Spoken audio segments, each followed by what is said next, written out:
Well, first of all, I consider it a privilege really to start off this event in India.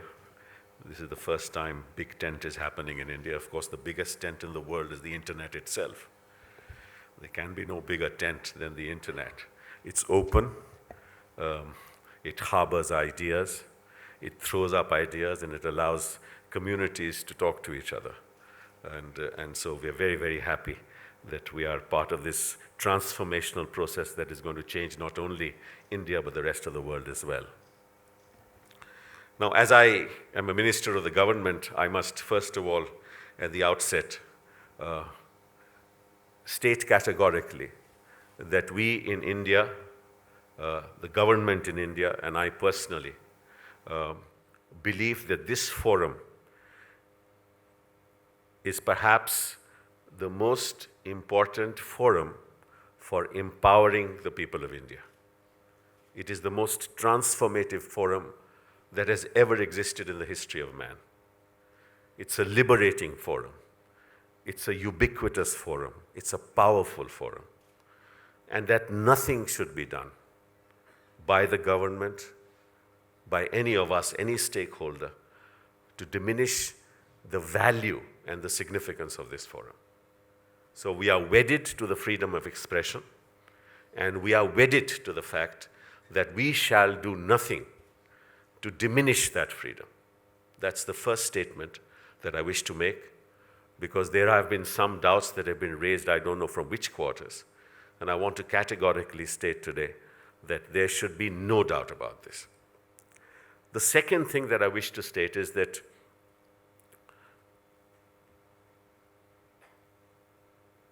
the internet is necessary for India. It's necessary for India because for the first time, the internet gives an opportunity to the voiceless of this country to be heard. And we must do everything to be able to have the voiceless heard on the net. So just as the internet is necessary for India, I also want to state that we are necessary for the internet. Why? Because we are 1.2 billion people.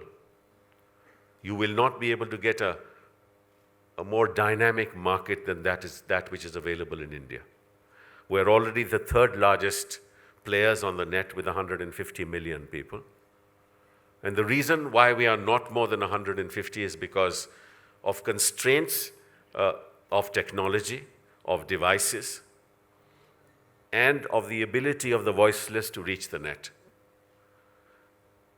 And therefore, there's a symbiotic relationship between the net and India, and we must make sure that we allow and facilitate the people of this country to be able to access the net as soon as possible. The third statement is that perhaps it is the most inclusive medium ever thought of by man in the history of the civilized world. It is borderless. If you look at the history of the world, we always talked about territories and borders and sovereignty. Internet does away with those concepts. It does away with the concept of sovereignty. It does away with the concept of borders. Even in space, we have borders. In the ocean, we have borders. But we have no borders on the net. And therefore, perhaps it is the most inclusive medium ever thought of in the civilized world. It's inclusive as a medium, but in reality, it is not inclusive. Because the nature of the medium is evolving, and we must move towards inclusivity in reality.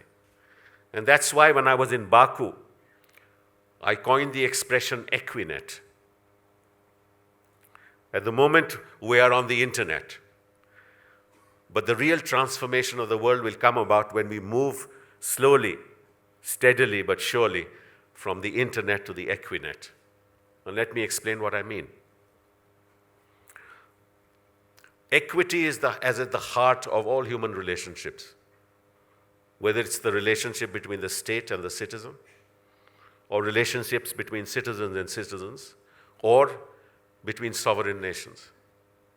Because justice is the foundation of all civilized society. But we know for a fact that the concept of justice differs from place to place, and that justice just cannot come about by embracing that concept. It can only come about by transforming societies. And therefore, I believe that internet is perhaps the most powerful medium to be able to bring equity into the relationships, not just between individuals, between nations,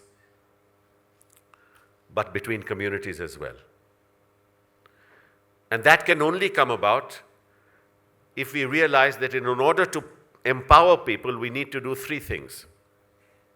Number one, from the point of view of the state, we must have an enabling framework to allow internet to be truly ubiquitous.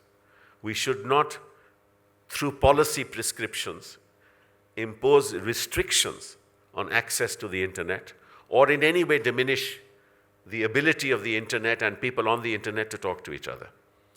So the environment of policy must be such that it must, in fact, enthuse people to move to the net and allow people without restrictions to do so. But having said that, that by itself is not enough, because information ultimately has to be carried through networks. And unless there is an appropriate network for information to be carried at affordable and accessible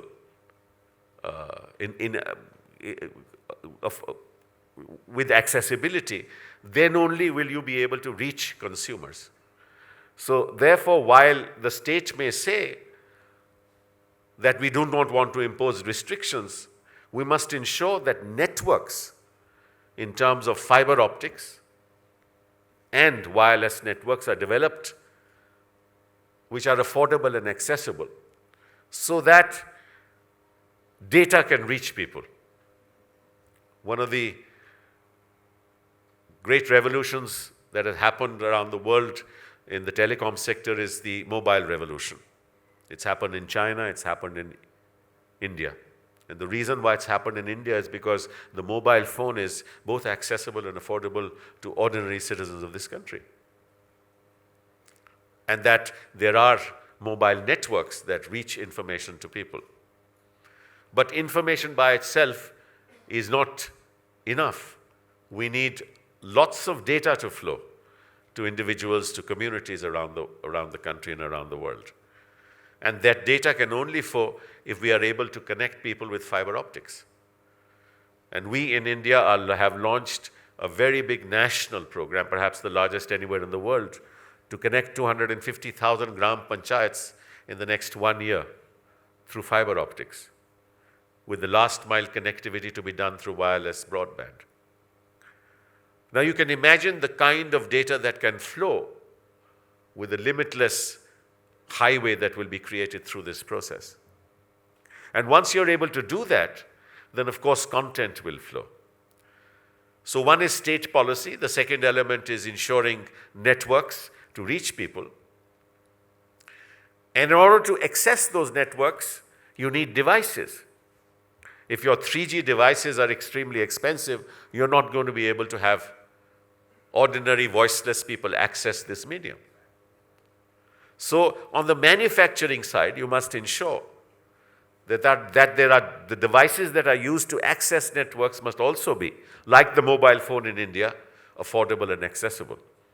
And I was very happy to read a statement this morning by Mr. Schmidt in the newspaper when he said that in 2 years' time, the 3G phone will cost around 2,500 rupees, less than $50. Now, if that happens, and with economies of scale, if you can get the price down to levels through which ordinary people can actually access the net with those devices, then a true inclusive transformational revolution will take place, not just in India, but also the rest of the world. So state policy, connectivity through networks, and affordability of access through devices are the three elements to make this medium completely inclusive.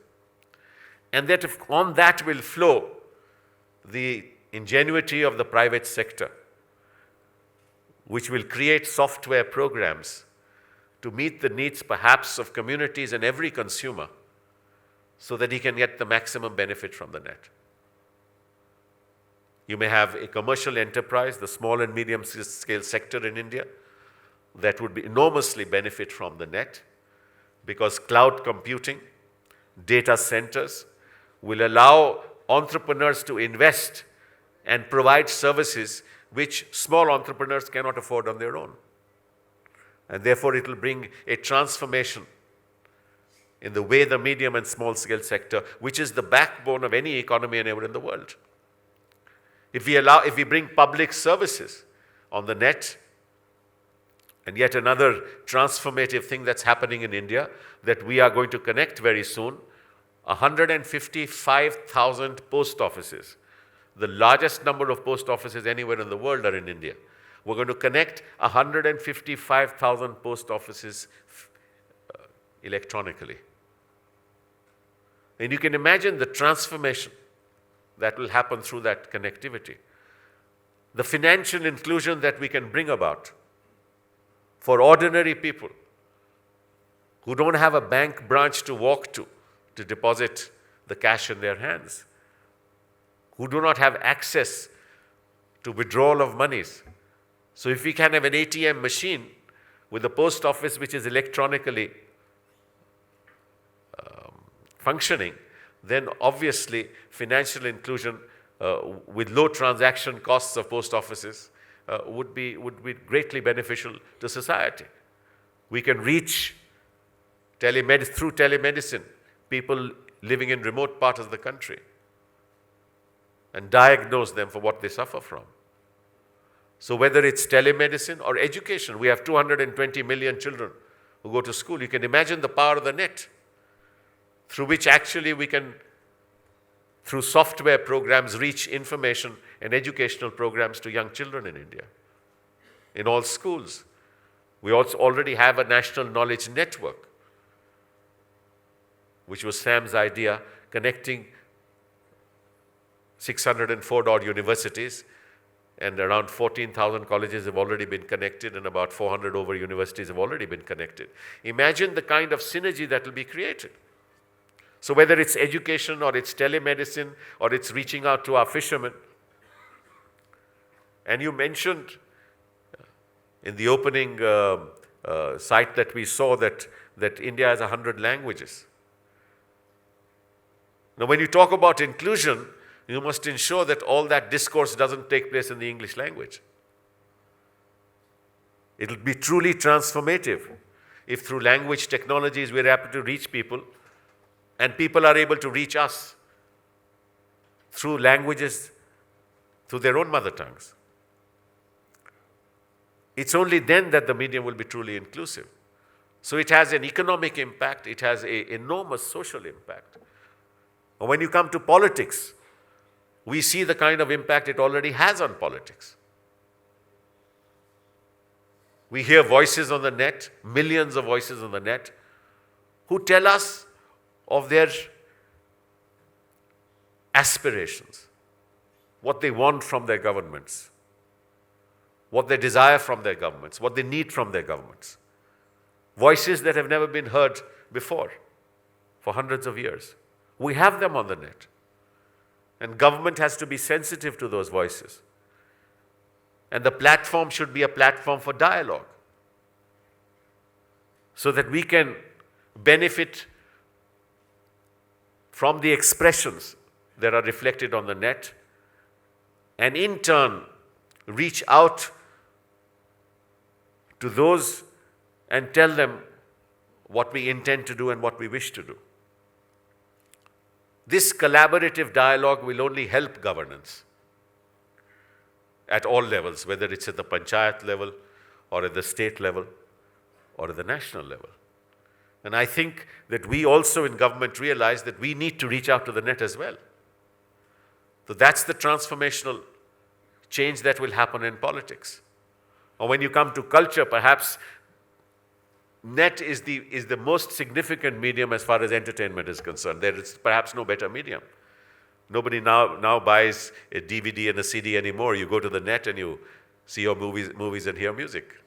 And so it will throw up a great deal of innovation where people will be able to show to the public with a platform which they never had before. So cultures, cross-culture fertilization, amalgamation of different forms of music, innovation. This is the future of the world. And we cannot even realize what that future is going to be in the year 2013. I cannot tell you what's going to happen on the net in 2023. Nobody 10 years ago knew what was going to happen in 2003, what was going to happen on the net in 2013. It's an evolving mechanism. It's an evolving platform.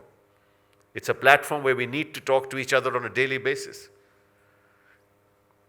And also adhere to certain rules of the game. You cannot play cricket without rules. You cannot play baseball without rules.